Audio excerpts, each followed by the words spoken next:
Hello, everyone, and welcome to the Downtown Eastside Heart of the City Festival and to the story of the Carnegie newsletter, according to Paul Taylor. And we have Paul here and Lisa, David, excuse me, and we're at the so, that's a new story right there. Terry's teeth popping out of his mouth during the show. My name is Terry Hunter, and I'm the Executive Director of Vancouver Moving Theatre and the Artistic Producer of the Downtown Eastside Heart of the City Festival. And I also carry the name Nangulga, which in Haida means industrious one. And it's my pleasure to be here with you guys. I have so much admiration for you guys and the Carnegie newsletter. It's really the heart of this center, I think. This is an amazing community center, but what you guys have been doing over the last 35 years, Paul, I have such admiration for what you're doing and the commitment that you've put into this work. And we're going to be talking about the story of the Carnegie newsletter, according to you. I wanted to start off with just a couple of things to kickstart the ball rolling here. Okay. A number of years ago, 2018, you asked me to speak at a Carnegie fundraiser. And so I thought, well, I'm going to put together a poem. And so what I did was I phoned up different people in the community and I asked them to talk to me about the Carnegie newsletter.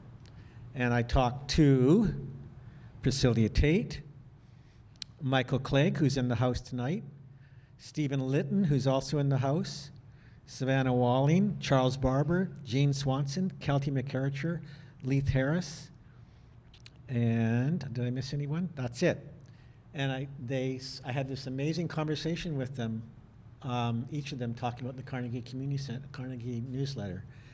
And I compiled it all into this poem. And it's quite amazing. I've been rereading it. And so I just wanted to read to you a couple of selections from it, just at random. I remember that. It was fabulous. Thank you. Yeah. Thank you. I did it rap style. I'm not gonna yes. I'm not going to do it rap style here. But I will say, the poem's called Hooray for the Carnegie Community Center. The voice of the downtown east side, deeply committed to the cause of the community, fearless, entertaining, moving, passionate, committed, a must-read, the longest survivor, nothing else like it in the city. A good place to tell our stories, said Sandy Cameron. Crucially and vitally consistent, issue after issue, every 1st, every 15th, month after month, year after year, decade after decade. 32 years of resistance and art, community and prose, events and news, opinion and editorials, music and theater, letters to the editor, rants and ramblings, cartoons and poetry, pride and passion, justice and hope, of we never shut up, of rise up, people rise up, of we love the downtown east side. The newsletter of Robin Livingston, Stephen Litton, Iglika Inova, and Johnny Kawarski.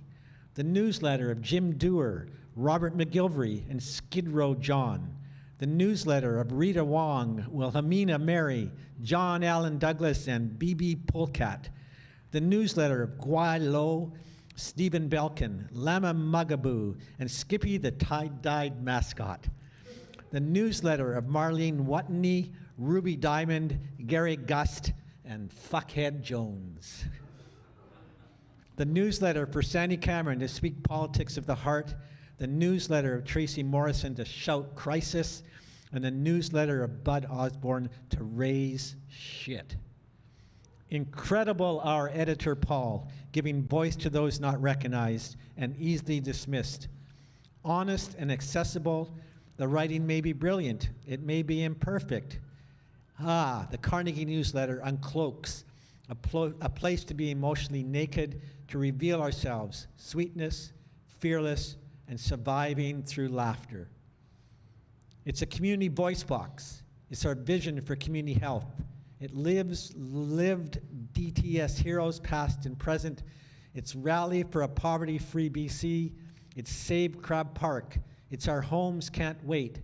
It's Foods for Thought. It's the heart of the city. It's We Can't Afford Poverty. It's our library. It's Black Lives Matters. It's the right to remain. It's Chinatown, rate of change. It's retail gentrification mapping report. It's crunchy and biting cartoons by Jim Dewar. It's our reality in the downtown east side. That's some of the stuff from people in the community when they think about the Carnegie newsletter. Yeah, it stirs up a lot of memories when you read that, yeah. Stirs up a lot of memories. What are some of those memories that stir up for you? Well, just when you began, you know, that it's a must read, there were some people that said it's the only publication I get that I read from cover to cover every time. Yes. Oh, okay. And it said that, it didn't. It said it's a Yeah. must read. And it really is that. There was one person who didn't learn to read or write until he was over 45 years old. And he was up in the learning center upstairs, and someone, I think one of the tutors, figured out what he was writing. He couldn't spell, but he could sound out the words, and he wrote something down. And I took it and reprinted it letter for letter the way he written it and put it in the paper, and he was just astounded that he'd actually made sense on a piece of paper after never being able to read his whole life. That's a beautiful story. And that, to me, really strikes me as kind of the heart of what the Carnegie newsletter is about. It's so accessible. It's there for people. Yeah. And you provide that opportunity for people to have a voice, for poets, for writers, for people who need to say something.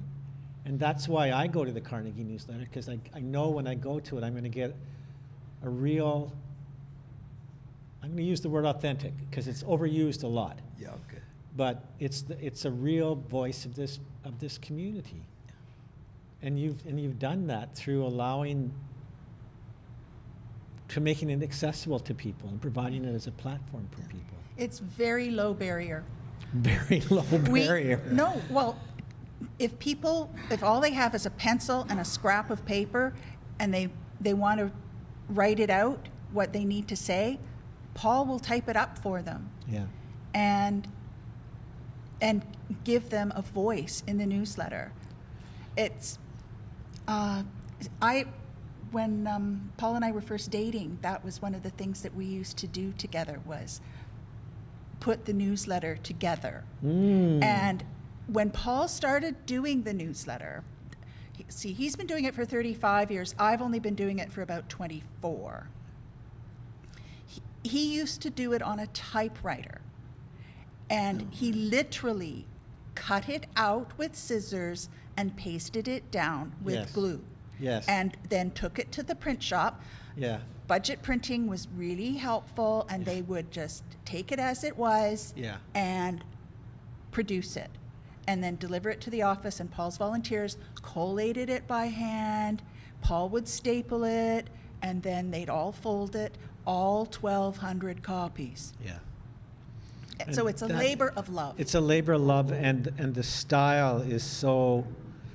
It's. I want to use the word affectionate. I'm very fond of the Carnegie newsletter because it is that style, right? It feels like it's come out of someone's kitchen, right? It's down home, and that came out in the writing too. So people said rough and refined, raw and sublime.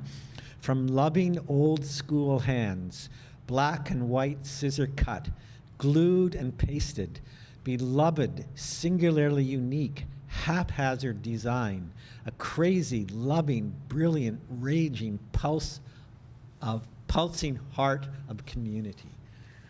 That to me captured the spirit of what of the newsletter is about, right? But it also got, when I would go to different workshops, thing, this is how you make a paper, how you make a newsletter, and people were very tech oriented. And it wasn't like, well, no, I'm going to continue doing it like a grunt. But once they saw what I was making, they said, well, you should keep doing that. Even though I was just showing you this great suite of things you could do, you should keep doing what you're doing because this is great.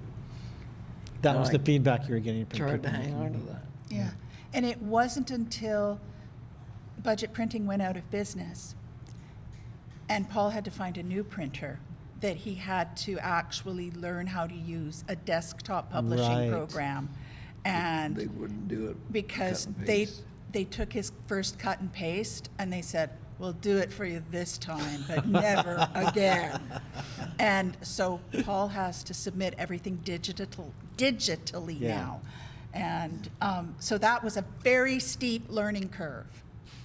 And That's going on everywhere. Everything's going so digital. I faced Yeah. that in my life. You know, the work that we Yeah. do, everything's going Even digital. for the Heart of the City Festival. Yeah, absolutely. Like now, it's, you have to have tech support that knows what they're doing. And this is the hardest part for changing this is I'm not tech savvy. I can make the computer do what I need to do, or, well, what I need to get done, but I can't often make it what I want it to do. Right. You know? fortunately, he has some very patient volunteers and staff here at the Carnegie Center who are willing to come to his aid. Mm-hmm. And people who don't make him feel stupid for not knowing these things intuitively. Mm-hmm. So he's doing great. Well, that's, you know, to me, that's one of the things I love about the Carnegie newsletter, right? Is that it does have that quality, and you know, we're being forced through changing times and the way that things are changing digitally. Mm-hmm. But you know, for you guys to maintain that quality of the paper, and you have to adjust a bit. Oh, You know, I you got to know go he digital. You got can't to put go things digital. in you know. sideways anymore just to make it fit like he liked to do before. Yeah. And But, all right. you'd have to go like this to read it. Well, what I want to, you know, continually bring back to is the content.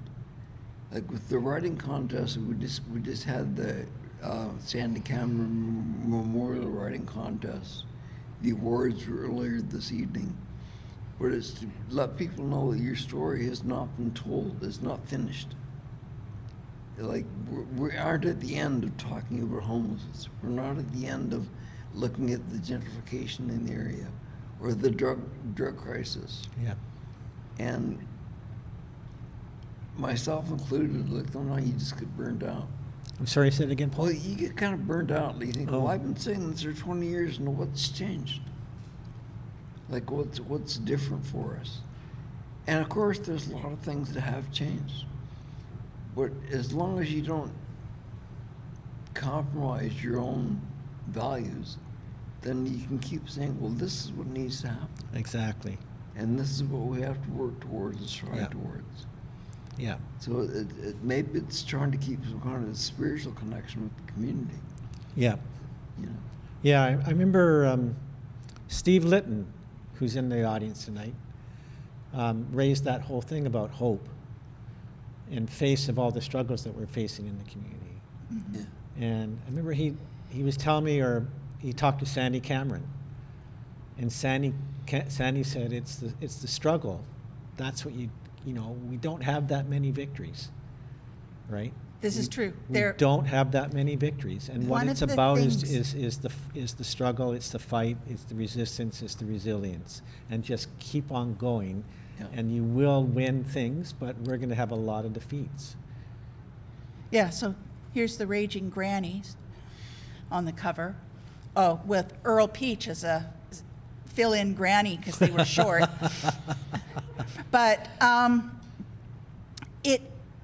the things like these people, they're all elders, and they've continued to fight for years and years and years, and they continue to send out the messages that need to be sent out.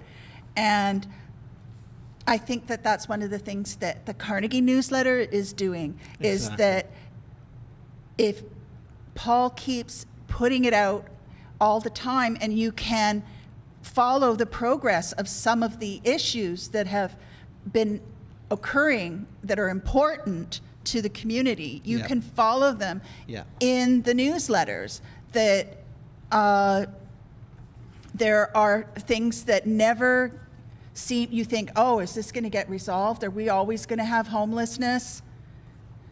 Right? Is it always going to be here? But we can see gradually by looking at the newsletters over the decades, the slow, small changes that are happening. And I remember that Stephen wrote a poem that he submitted to the newsletter. It was published, and it was quite a rant. And you could tell that Stephen was deeply frustrated because things just didn't seem to be happening fast enough. Right.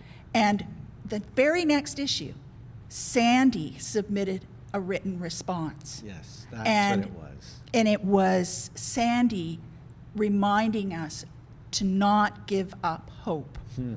And it was just the perfect exchange. You know, there's Sandy giving his wisdom to somebody who's coming after him to pick up the fight and carry it forward. And Paul, you've been doing that with the newsletter, and I know it's not been easy. It's been a challenge, you know. When we were sitting with you and I sat down with you around the kitchen table, so to speak, up in the Carnegie office, you were telling me some of the struggles that you were facing, you know, as you do this work and the experiences that you have on a day-to-day basis. Yeah. Well, there's part of that is like I have a mental illness of deep depression, and I know that if I just wallow in that, well, this won't happen. It'll be like everything's too hard or everything, you know, nothing's ever going to change, and you just sink into despair. And that's the level that you don't go below. The inspiration I got from Sandy and Bud, from you and Stephen and a lot of people around here, is that you can't let yourself give up. You can't let yourself just think, well, there's nothing I can do. Because then we're just all isolated little pockets and nothing coalesces. And at the same time, you think, well, there are people that can help. And it's not like everyone's here to help one individual, but that's the idea of community. You don't leave somebody behind. So all the things that we cover in this, it's like, yes, this is worth talking about. We're not just going to say, well, that's no longer an issue. That's really interesting to me, because that's like the newsletter was keeping you afloat, right? It was a life jacket that you were wearing. Yeah. And if you stayed with that life jacket and you kept filling it full of air, you could, the Carnegie newsletter was keeping you afloat. Yeah. But what's so beautiful about that is that it was keeping you afloat, but through the act of you doing that, you were helping to keep the community afloat. Yeah. You were connecting to a larger community by supporting the larger community. Yes, I mean, I'm so proud of how Paul has kept up this work, because I've seen firsthand how difficult it is for him when he's having a bad day with his depression or a string of bad days. And no matter how hard his depression is so bad that no medication will help.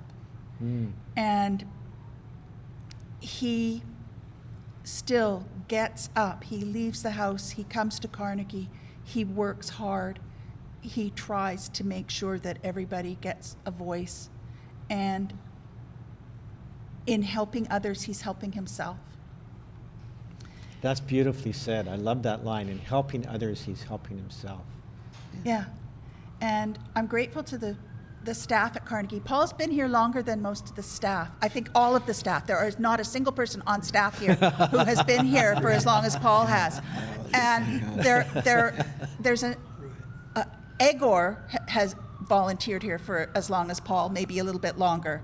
But really, the staff here treat Paul as if he is one of their own. And so I think that's great. Like, we're so grateful. Paul never takes for granted the fact that he has a desk that's all his own in the association office, that they have set aside a computer for Paul's exclusive use. He has his own Carnegie newsletter phone line, all of those things that the Carnegie Community Association has provided for him. Yeah. So that he can do his community work. Yeah. It's great. He started out in a closet in some storeroom somewhere in the basement, and now he's up on the second floor. Yeah.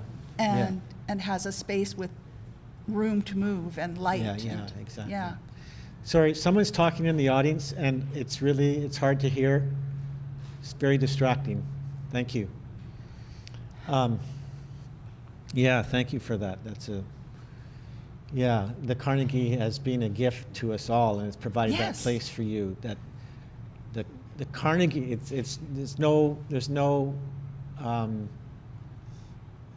is called the Carnegie newsletter.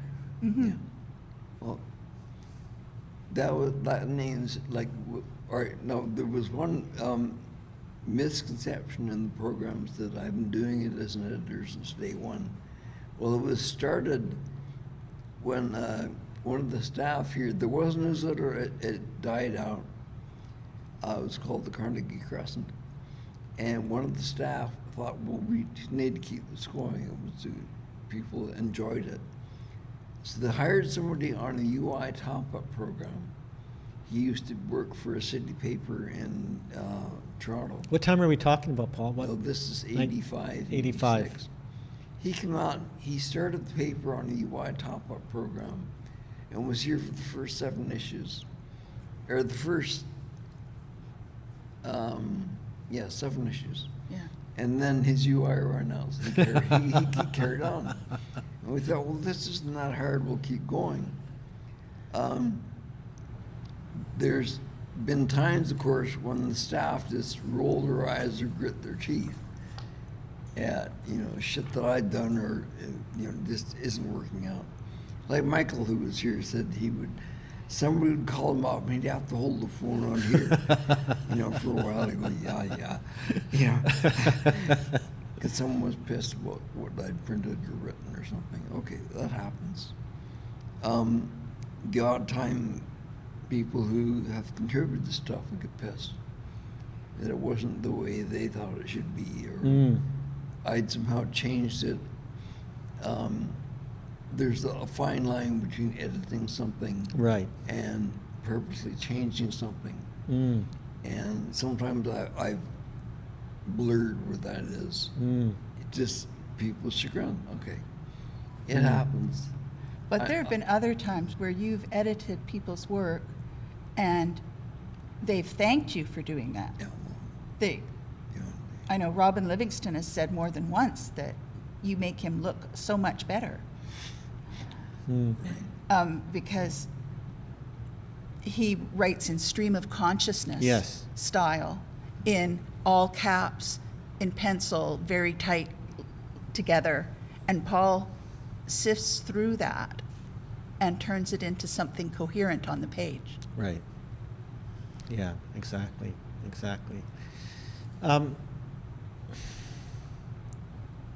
So the challenges of the challenges of dealing with your mental illness, the challenges of the computer and that shift, the challenges of being an editor. What have been the really positives for you, Paul, in doing this? I mean, you mentioned how the lifeboat piece, but yeah. I think about the connection to community and all the great artists that you've worked with, like Bud and Sandy, and I mean, these incredible poets. Yeah, like sometimes the contributions of certain people over time have really showed their talent and their ability to put down what a great majority of people are thinking. Like, I see other newsletters, like when there was a group called End Legislative Poverty that Gene Swanson, former commander for a while, they had a paper called The Long Haul. And that was just a great idea to call it that, because it's like you have to know that you're doing this for a long time. You know, there's an issue like poverty won't be solved overnight. But you learn about yourself and about people around you, what people are going through as they come together to share stuff. So it's trying to reflect that. You find, well, okay, something like the SRO Collaborative, that formed out of so many people saying vehemently, where I live is just a shithole. And here's the specifics that you never read about in the papers. Yeah. And that wakes people up. They go, Yeah. It's really like that. Oh, come on. Yeah. The same as you get stories of people who talk about residential schools. They go, it's really like that. Oh, come on. And if you get again and again and again and again, people saying that's the way it was. And now you look around and say, well, why don't people just, get off the streets if they're homeless? And you got to explain to people 9 ways why there's no home for the people to go to. Mm-hmm. So that they're no longer sore in your eyes. Mm-hmm. And all of the different things. Like, another thing to remember is that the newsletter and the Downtown East Side is not all doom and gloom. Right. All right. There are incredibly bright spots. The poet tonight who won first prize in the poetry section of the Sandy Cameron Memorial Writing Contest, he was talking about dancing alone in your, during the pandemic, being isolated, but still dancing and dancing with yourself and just making the best of it. And there are, in this book, this is the book that Paul received some grant money, and he used the money to pay for the publication of this book. And it covers from the beginning of the newsletter in 1986 through to 2001. The book itself came out in 2003, and it was published by New Star. And when you read through this, you get to see what we're talking about, some of those threads of stories that, the things like the murdered and missing women, the stories about those women start to appear, and then it starts to pick up and pick up and pick up. And it's the same thing with things like welfare rates needing to be raised, and the conditions in the hotels, and the homelessness situation, and everything Fentanyl else. crisis, yeah. Poisoning, I should say. I think that there's a poem in here by Bud Osborne about the time that they planted 1,000 crosses in Oppenheimer Park. And I just heard on the news the other day that a group in another province started planting crosses in one of their public places, and they were up to 200, and I'm going, well, Yeah. I know where they got that idea. Yeah. And so that's one of those bright spots, is that you can look back on this publication. And, by the way, if anybody wants to donate another $10,000 so that we can do another, from I was just gonna 2003. say, I was just Yeah. gonna say. Time for a shameless Yeah. plug. Yeah. But this might be a good time. I brought an old photo of Paul. I don't have a lot of old pictures of Paul from before I met the early days of our life together, because there was a period where we couldn't afford a camera, and also Paul has a tendency to throw out all the pictures he finds of himself. So I brought an old picture so that you could show it for comparison purposes. You could see what Paul looked like back in the days when the Woodwards building was closed and there was a campaign to have it turned into social housing, and people were painting on the windows and camping out on the sidewalk and stuff like that. And there's a picture of Paul visiting the protest. And you can see how thin he looked. And the beard. And the beard, yes, yes. But you'll also notice that he's in his usual white pants, orange top, Birkenstocks, bare feet. But I don't think he had the hat on in the He didn't have the hat on in that picture. So are we showing the photograph now? Okay, the Yeah. audience is getting to see the photograph. And so I think that gives you an idea of how the working on the newsletter has been good for Paul's health, because now he looks a lot more robust. Right. So there's another positive. It's another positive thing, yes? Yeah, absolutely. You know, I was thinking, we're talking about Paul, your experience around, depression and how, participating in editing and writing has kept you afloat. And I think that's true for arts and culture in general. I certainly experienced that, and I see that from, people in our community that to be able to, that arts and culture gives a way for people to have a voice. Yeah. And that writing is one of the easiest ways to do that. It's very accessible. You don't need to do theater training. You don't need to rehearse for 3 weeks. You don't need to do this. You don't need to do that. You don't need all the equipment and expenses. So it's a very accessible art form. And I would add to that the whole thing of ceremony. And I'm realizing now with all the cultural practice that we're starting to see, the changes that are going on in our community.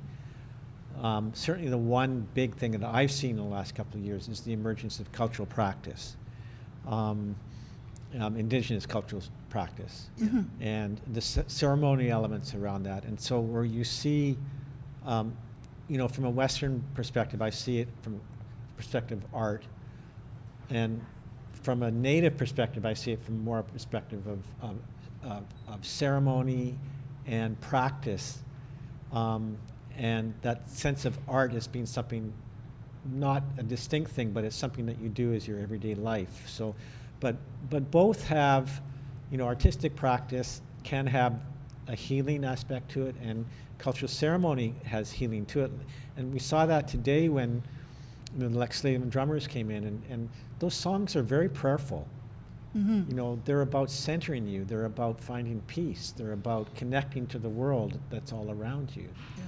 And so I just wanted to expand that out a little bit. You're in your personal experience, the role of art through writing and editing has been for you. But I think as a community, arts and culture has been a way that our community has been able to survive. And I think of all the amazing poets that are in this community. I said this today when Diane Wood came up on stage. I said, the amount of poets. I mean, I said Vancouver, certainly British Columbia, but I would venture to guess even Canada. There's more poets in this neighborhood per square foot than anywhere in Canada, maybe even in New York, in North America. Oh, yes. I mean, if you maybe exclude New York City, but the amount of poetry that's going on in this community, the amount of writing that's going on in this community, and that's one of the things about the newsletter is the richness. Yes, it's always been a very diverse publication, and everybody's welcome to submit their work. If you live in the neighborhood and you have something that you need to say, then you're welcome to submit your stories to the newsletter. And the other thing about this that is healing with the newsletters, I've noticed people putting in stories about their recoveries, and you can there again you can kind of see progress if they publish again and again, and I think that's very encouraging. It is very encouraging, and the other things I realized too was that through people participating and having a voice through writing in this case, or other things like the community play, I see people who have come to participate in these things and have a voice, and they go on to become leaders in the community. Yes, You know? yes. Like Delana Gilboan, for example, right? Or Priscilla Tate. Priscilla Tate. Stephen Litton. Yes. People who, Gilles, people who write and then they end up on boards and running things. Yeah. And so it's through the writing that they get engaged with community and become involved in the issues and the life of community, and they contribute beyond just being a writer or just being an artist. Yes. I mean, just being. Well, I mean, you know what I'm saying?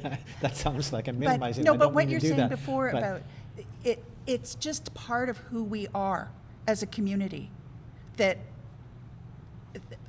art and culture, it's just not separated out from everyday life. Right. It's just there. Right.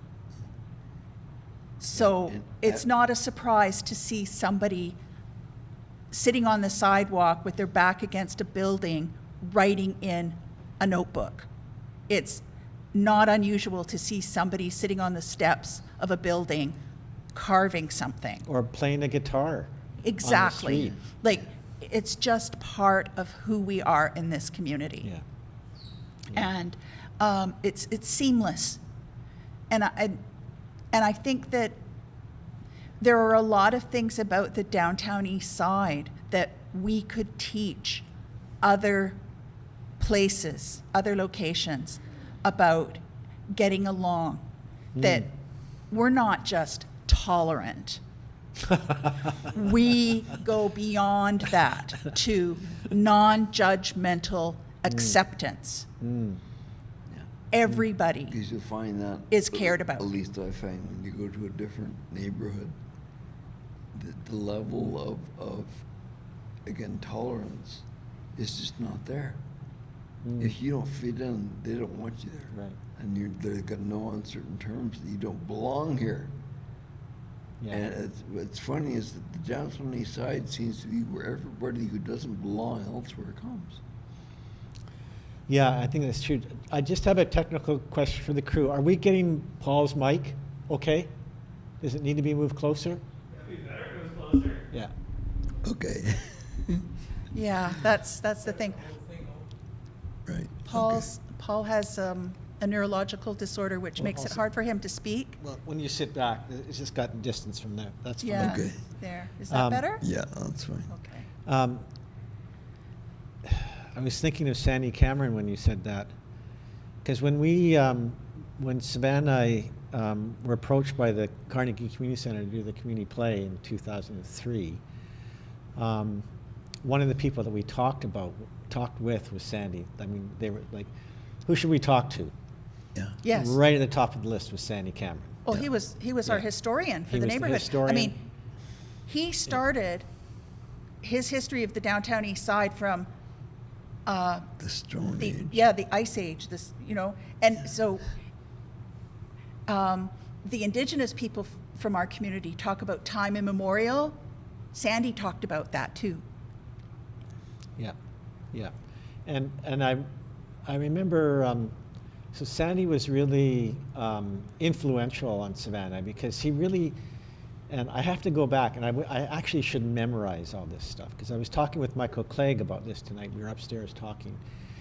Michael was the director of the Carnegie Community Center at the time when we did the community play, and when we established the values for the community play, those values were carried over and were used as the values of the Heart of the City Festival. And Sandy was so crucial in helping us establish the values of the community play. And one of the things I do remember was that he said, the downtown east side is a place of refuge. Yeah. Yes, It's a place of refuge. it is. And We I found refuge here. Paul You know. Paul came here all those years ago and started volunteering, and he was living in an SRO and he found a place in a housing cooperative, and Yeah. he wasn't just volunteering at Carnegie, he was volunteering at the dugout Yeah. serving coffee in the Yeah. morning. And he was volunteering at the Downtown Eastside Residents Association and End Legislated Poverty and, Yeah. you know, all these other places that, Tenants' Rights Action Coalition. So that And he became part of the fabric of the community. exactly. That's what I was just going to say. That you one finds refuge here, and as a place of refuge, you find home. Yes. Yeah. Yeah. You find community You Yes. found a place where you can breathe. where you can breathe. Yeah, I remember Ian McRae, who passed on this year. He and Paul and I were at a workshop that was run by the city, and it was held at Oak Ridge. And we were coming home together, and Ian said, "Oh, I can just feel my body relaxing because we're back in the neighborhood." He was, and it's true. You can actually just relax and be yourself here. That's so interesting too that you read it. I mean, I love that line. You can breathe here. Yeah. That to me is so essence, right? I mean, we all have to breathe in order to live. Yeah. And here you can breathe. Other places, like you get tightened up by other people's prejudices and biases, Yeah. and making no bones about it. Like it's not like the theory is devoid of that. It's not. But here you can expect some kind of appreciation from other people that you're willing to let them talk. Yeah. And that place, I'm going back to Sandy again. You know, memory is the mother of community. Yes. Yeah. Yes. And that's such an incredible line. I mean, there's so much in that. Memory is the mother of community. And when you're talking about, you know, the memory of all these things that Paul got involved in, that you got involved in, Paul, in terms of, you know, the raise the rates and other different things. My apologies if I got the wrong event, but Yeah. I had a similar experience. You know, when, you know, being in this community and getting to know the Indigenous community here, one of the things that people talk about is their ancestral roots. Well, I'm Haida or I'm Cree, and so acknowledging those family roots, and it was through that Savannah and I began to think about, well, who are we? Well, I'm Canadian, okay, but what is my ancestral? Yeah. And so I would start to say, well, I'm of Scottish, primarily Scottish, you know, roots, some English, and as I found later, Danish. And so, you know, it was through that work that, that we're thinking about ancestors, thinking about our roots, that we began to explore our roots. And to make a long story short, we went to I wanted to go back to Scotland. And because I'd never been to Scotland, and that's where my, most of my relatives are from, my ancestors are from. And I went there. Oh, the other thing is that when I talk to my Native friends here, they say, I feel this land in my bones. It's in my blood. It's in my bones. And I'd never experienced that. I don't. My sense of memory goes back to the stories that my grandparents told me, which, back to the turn of the century and a little bit before that, the previous century, not this one here. Yeah, okay. And so going back to Scotland, I felt this incredible sense of history. And I did feel that I was on the land of my ancestors, and my sense of time went way back. But when I got back home, I got back to Vancouver, we arrived at night, and that morning I got up and I walked through the streets, and I felt such a relief. And now that you say it, I was breathing, because I had this incredible sense of, I'm home. I am so glad to be home. Yeah. So my ancestral roots are not here, but this is where my home is. Yeah, Right? this is spiritually, this is where we belong. And that back to memory, walking down the streets, having memory of places and things that I've done, and the people that I know. When I walk through the streets, people say hi to me, and I come into the Carnegie and people say hi to me. So there's all that memory there. And that, to me, is like what this newsletter is also a huge memory. Yes. There are and the copies of every book. single issue in the Vancouver Public Library Special Collections. Yeah. They have an archive of Yeah. all the issues. So all And that also, memory. the UBC library has Yeah. copies of all the issues. Yeah. And Yeah. we've done that purposely so that people can go and they can look at the history of the downtown east side told by people who've experienced it firsthand. And what an incredible story that is. Stories within stories within stories. And, Yeah. and you've contained that and you've held that for the community. And Paul's also done these booklets, Help in the Downtown East Side. He started out, he made them so that you could carry it in your pocket. Mm. It's a little pocket guide. Yeah? It's like a pocketbook. Yeah, Right. but inside it has all these different services that you can access. You know, where to go for free food. Oh, you need some free clothing because you've been sleeping out in the rain and your clothes are, you know, too wet to be good for you anymore. You know, where you can go for a walk-in dental clinic, or just if you need counseling services, all kinds of things that you might want to access living in this community. And Paul just got the idea to put it together. And then he got volunteers to translate it into French and Spanish. And so that those members of our community would also have access. Yeah. Right. And they, you know, he delivers them to hospital emergency rooms because they find them very helpful. And he has them delivered to all different places within the community that provide services. And the And- police like to use them too. I'm sorry? The police like to use them. The police like to the use police like to use them just to hand out whenever they're going to different places.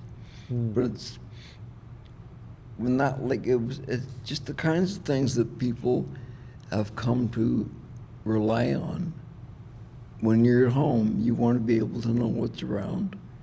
And other people say, well, I can make up something like that, or these people over here are doing that. And it's the kind of thing that gives you a feeling of continuity, of this is where I want to be. And like when I first got here, I was going to be here for a month. And that You was, thought you were going to be here for a month. yeah, that was 45 years ago. 45 years ago, he thought, oh, I'm just going to stay for a month. And then he got sucked in. And he's here. But you just, So you're going to be here for one more month, or? no, this was back in the early 80s. No, I mean now. No, I don't know. That Is it could be 1 in- month at a time? Oh, I don't think so. He's got it pretty good at home. I don't think he's going to be going anywhere. Right. But- We've got about another 10 minutes, and I'm going Okay. to do something really unusual. I'm going to break the fourth wall here. Okay. Yeah, because we've got people sitting in the room. Does anybody have any questions that they want to ask Paul? Savannah, yes. Savannah. Come forward, Savannah.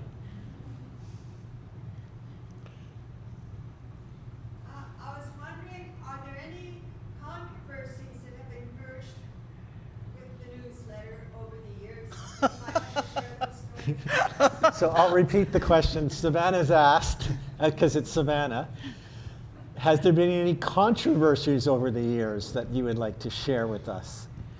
No Or controversies have you whatsoever. forgotten? He just lets them just No. roll all There the was- way. And There was one with Diane Wood that Diane worked to help put out the newsletter for a few years back in I think it was the early 2000s and late 90s.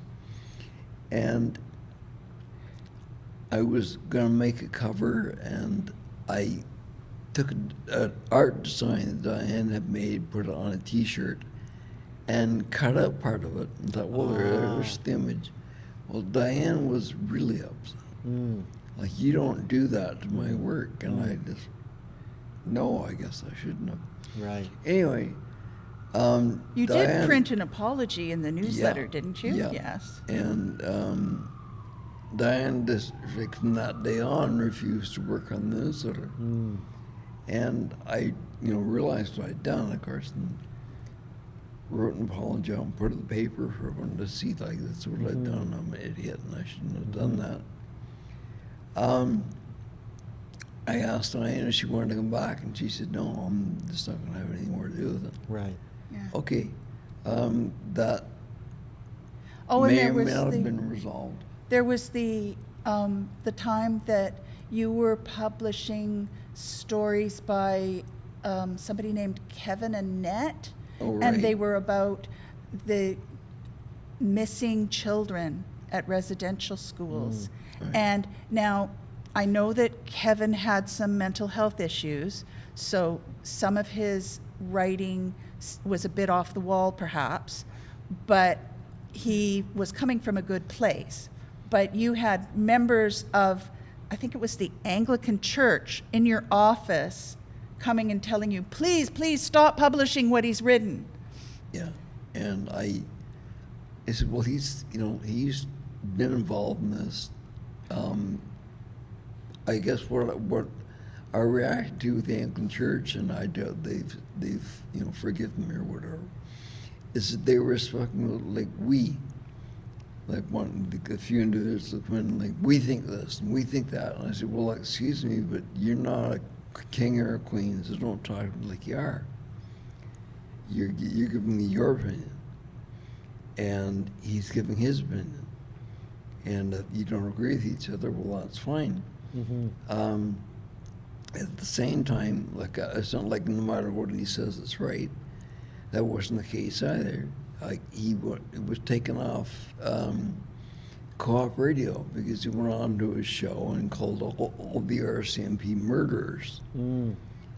And you can't do that. They said, well, you can't, that's slander. You can't do that kind of thing. And he decided, well, then I'll put it in the paper. And I said, well, slander, you can't do it. You write it down, it's liable. You say it as slander, okay. They come immediately to mind. There are other instances of where people have accused me of changing their stuff. And in my mind, most of the time, overwhelming amount of time, I'm editing stuff to clarify what you're saying. And if you have spent, like I had one person, I agonized for hours over that comma. Well, that's your problem. That's But right. you had somebody from city council once who tried to Oh. get the newsletter to, tried to pull the funding because they were under the impression that the city, through the Carnegie Center, was paying for the newsletter to be published, when in fact it's being published through the nonprofit Carnegie Community Center Association. Yeah. And They in wanted fact, to have it come before city council and be before city staff, not council, and be approved by staff before it could be published each time. And the council members, like the ones that had clear heads, said, we can't do that. We can't censor an independent publication. That's against the law. And this guy was just saying, that's a rag, it's a piece of crap. Okay, fine, that's your problem. but you've also, I remember one day there was a fellow who came in and he gave you a check for $1,000. Yeah. And he said, I don't agree with your politics, but I agree with your right to exist. And Right. that was like a positive day. Yeah, that was good. Yes. So it runs the gamut. He's got people who would just love to see the newsletter disappear, and he's got other people who celebrate it. Yeah, there's a line in this poem here somewhere. It'd probably take me too long to find it, but here it is. Suits have come up the stairwell to the Carnegie office, and Paul didn't give a S-H-I-T. It's true. It's true. And Michael Clegg I will think that came back from us Michael up on Clegg, that. actually. Yeah. Stephen has his hand up. Stevie. Well, I want to thank you for what you've done over the years in sharing the community stories.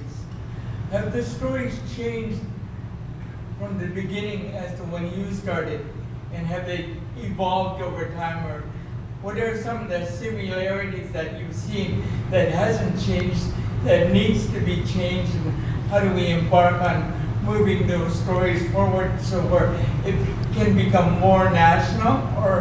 And there's another question I have, if I may. Okay, just hold, Steve. I'll just repeat it for the camera because you're not near the mic. So Steve is asking, how have the stories in the Carnegie newsletter changed over time, or how have they stayed consistent?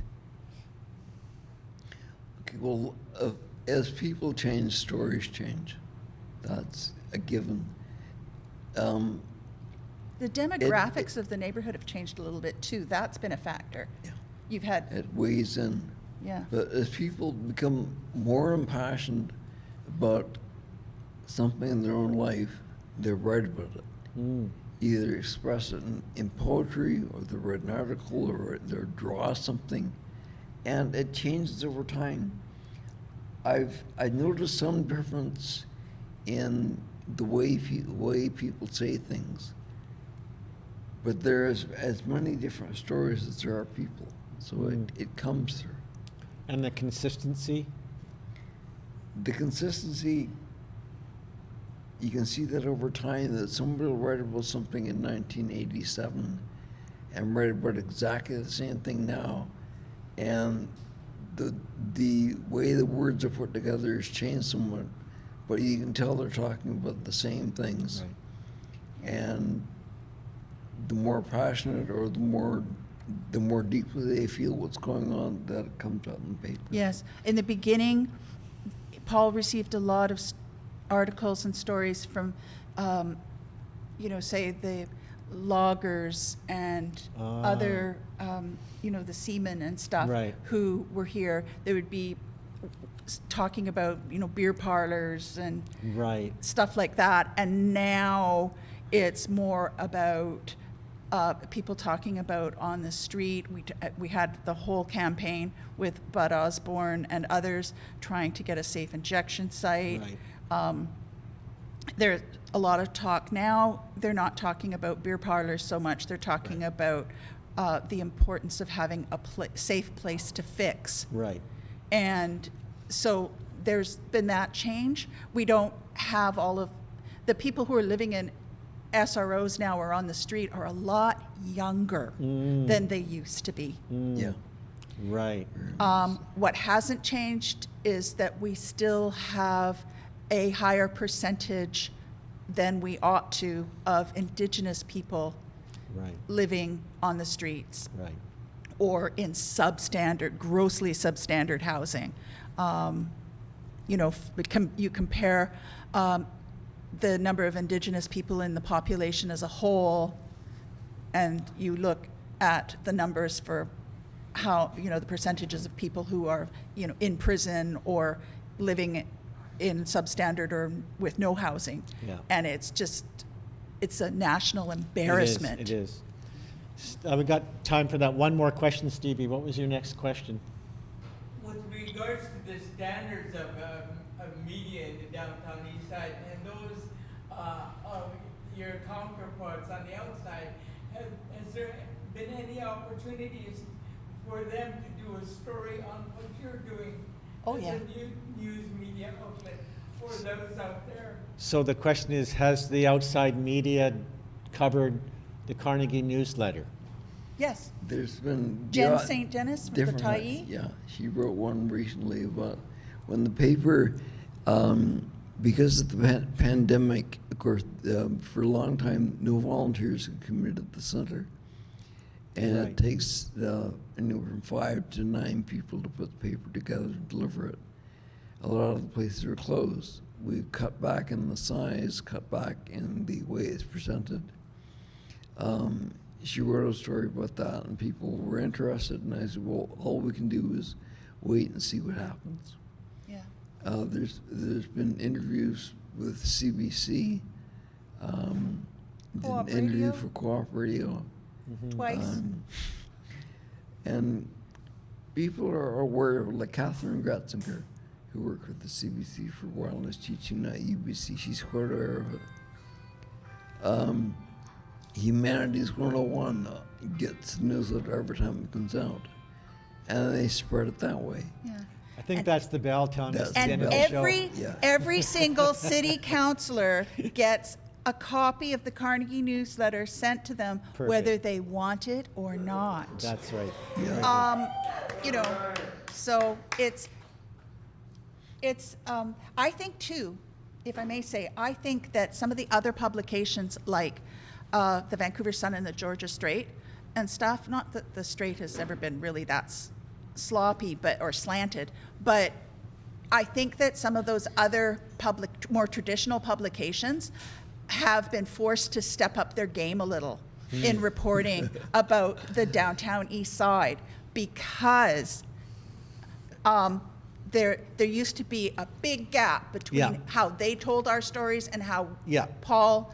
I would agree completely. I've seen a big shift in the media. Yes, Huge shift. Mm-hmm. They're much more knowledgeable now and understanding about the issues that are Yeah. going on down here. Yeah, and That's that's a big shift that I've seen in 20 years. and I think that's due to a lot of what's happened in the community. Yeah, People taking their own initiative. yeah. And you can't call everyone down here a bum or a drug addict or a prostitute or whatever when stuff like this goes on. Yeah. Yeah. Yeah. And that's the other thing, if you're talking about change on a continuum, is that I've noticed that people now are more willing to get together in a group and protest something that they think is wrong. And like they're better organized, shall we say. Like the SRO Collaborative is a Right. good example of that. Yeah. That The mentoring that's gone on in the community, Yes. like from Jean and others, like mentoring Wendy and other activists. Right, are like doing Jean amazing. Very sure. Swanson mentored Wendy Peterson, and Now she's mentoring a whole nother generation. exactly. So Yeah. that kind of thing that's happening, like you and Savannah, you've been mentoring people in the arts, and so that one day far, far from now, when you folks decide that it's time to I retire, think, I don't know what's so far, far, far from now. but you get the idea. Yeah. But that kind of thing. Some days it does seem far, far, far away. Yeah, but Why it is this so far yeah. apart? Oh, don't worry. Paul, I think, is going to be doing the newsletter until he's very, very old. I can see him in his bed, putting up Yeah. the next issue. Oh, yeah. And I think that's a good place to stop. We've actually gone over 5 minutes Oh. over the top. Okay. No worries. I wasn't keeping you informed of the time, so. Okay. But All right, well, I thank wanted. you everyone for sticking around to listen to this. Yes. So, Paul, did you have any final last, Oh, the history of the volunteers. Carnegie according to Paul's statement that you really, we missed or you feel like you need to say? Just that the paper's always been done by volunteers. There's never been payment for anyone, including myself. Yeah. And it'll continue that way. As time goes on, we hope to get volunteers back in the center to help work with it. And we'll go from there. I think this is the, Oh, the this shameless is the plug. shameless pitch, ladies and gentlemen. Okay. Donate to the Carnegie Community Newsletter. Get out, folks at home, get out your pencils and if something to write on. If you want to help the Carnegie newsletter to continue for another 35 years, make your check payable to the Carnegie Community Center Association. And on the front of the check, in the memo line, please write Carnegie newsletter so that when the accountant up in the office at the Carnegie Center sees the check, they'll know, oh, this is a donation for the newsletter and not some other program. The story goes on. Yes, 401 Main Street, Vancouver, BC, V6A2T7. The sign talks. Thank you, Terry. Lower it down so we Thank can you see your so face. much. All right. Thank you for letting us Thank you, know. everyone. Thank you for joining us. Thank you, Paul. Thank you, Lisa. Thank you so much.